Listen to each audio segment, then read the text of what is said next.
Good morning, dear students. I hope you all are safe at your home. Today, we will continue with our topic abstract noun. And in our previous lecture,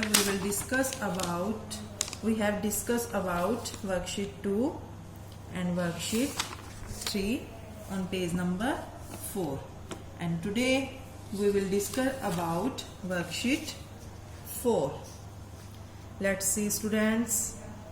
In these questions, each one of us is scared of something or the other. For example, Rahul is very scared of darkness. Given below are the names of certain fears that people have. Match them with their names given in the aid box. Use a dictionary for help. Students, you have given aid box. In this aid box,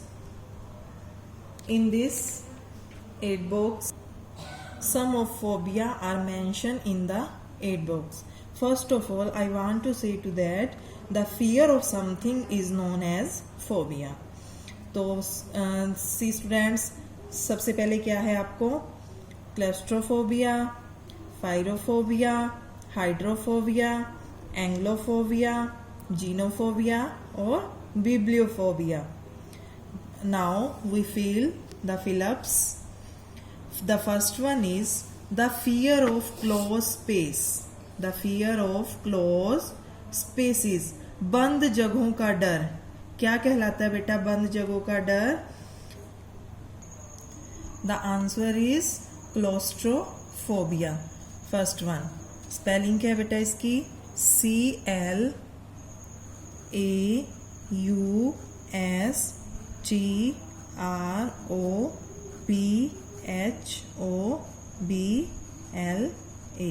Claustrophobia. Phobia means the fear of something. The fear of closed spaces. बंद जगहों का डर क्या कहलाता है? Claustrophobia. The second is the fear of English. English का डर क्या कहलाएगा बेटा? English का डर Anglophobia. ANGLOPHOBIA.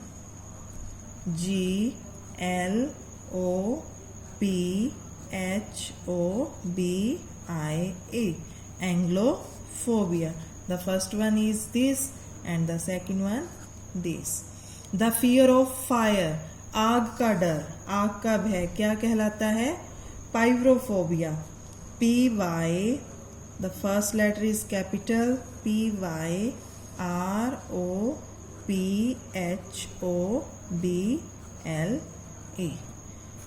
Pyrophobia. The fourth one is the fear of foreigners. विदेशियों का डर क्या कहलाएगा? विदेशियों का डर Xenophobia. Xenophobia की स्पेलिंग क्या है बेटा? The fourth is XENOPHOBIA. Xenophobia.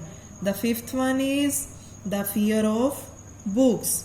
किताबों का डर क्या कहलाता है? Bibliophobia. This one BIBLIOPHOBIA. Bibliophobia. And the last one is the fear of water. पानी का डर क्या कहलाएगा? Hydrophobia. Last one HYDROPHOBIA.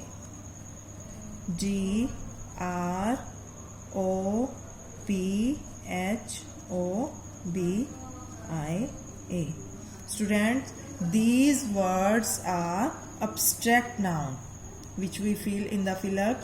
These words are called abstract noun. Now come to the next worksheet, worksheet 5.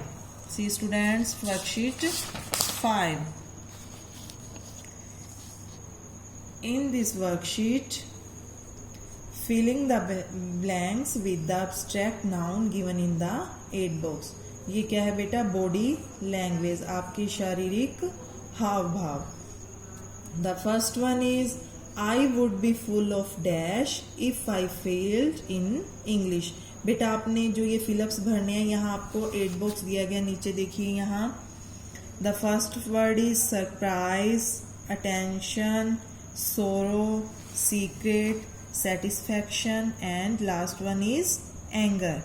इसके base पे आपको ये fill-ups fill करने हैं।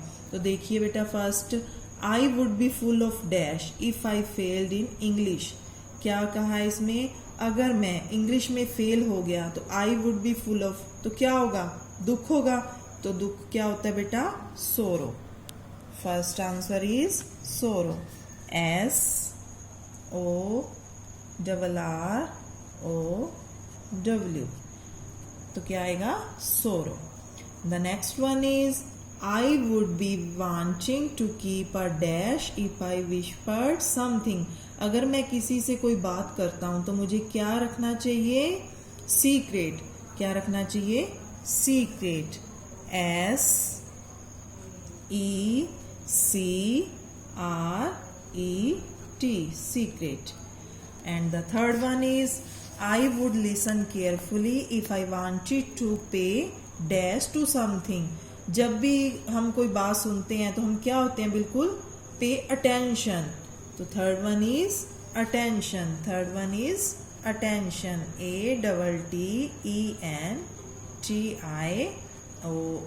Attention. And the fourth is I would raise my eyebrow in dash if I heard something strange. तो बेटा क्या है यहाँ, I would raise my eyebrow. जब हम किसी को देखते हैं तो एकदम भौचक्के रह जाते हैं, हम आश्चर्यचकित होते हैं, सरप्राइज। तो हम अपनी एक आईब्रो को ऐसे ऊपर उठा के देखते हैं। If I heard something strange, अगर हमें कुछ भी अद्भुत सुनने को मिलता है, कोई अजीब सी घटना सुनते हैं तो एकदम हम क्या हो जाते हैं, सरप्राइज। तो आंसर क्या आएगा बेटा इसका, सरप्राइज। ये हमारे शारीरिक हाव भाव से रिलेटेड है, हमारी बॉडी लैंग्वेज से। The fifth one is my face is relaxed and beams with joy when I want to show dash। क्या है बेटा इसमें, मेरा फेस क्या हो जाता है, रिलैक्स हो जाता हूँ और क्या हो जाता हूँ, आनंदित हो जाता हूँ। when I want to show dash, जब मुझे क्या होती है, सेटिस्फैक्शन, जब मैं अपने आप को संतुष्टि फील करता हूँ, satisfaction, SATISFACTION, satisfaction। And the last one is my face turns red and I grind my teeth when I am in dash। मेरा फेस लाल हो जाता है और मैं अपने दांत पीसने लग जाता हूँ। ऐसा कब करते हो बेटा आप, जब आप कब होते हो, गुस्से में। तो when I am in anger। So student, this is completed worksheet 5. Now that's all for today students. Now a little bit of homework for you, worksheet 4 and worksheet 5, which I have done today. You have done in your PRT book, worksheet 4 and worksheet 5, your English practice book। आपने ये दोनों worksheet बेटा अपनी book के ऊपर complete करनी है और नेक्स्ट वीडियो में हम नेक्स्ट टॉपिक के साथ आपको समझाएंगे। Thank you.